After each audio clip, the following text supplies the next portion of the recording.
เขาจะมาแนะนำดาวรุ่งพุ่งแรงของสุ่มเพชรต้องหินฟาร์มเขาครับอันนี้สายเลือดเยี่ยบุรีรัมย์เลยนะเนาะ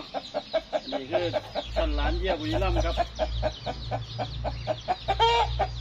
ชั้นหลานได้ดิชั้นหลานชั้นเหรียญบุญไปสีเดียวกันครับเยี่ยบุรีรัมย์เลยครับคอยติดตามครับว่าฝีมือสิคือพองเขาบอกเจ้าแสนกุลก็มีส่วนความผู้ใดมีสันของเขาออกมาคล้ายๆกันว่าคล้ายหรอที่เดียวกันเลยครับบุรีรัมย์ซึ่งเป็นต้นตระกูลของเขาครับ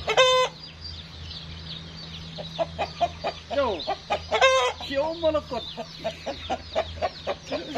เอาไปตามซุ่มเพชรต้องยินนะครับพี่น้อง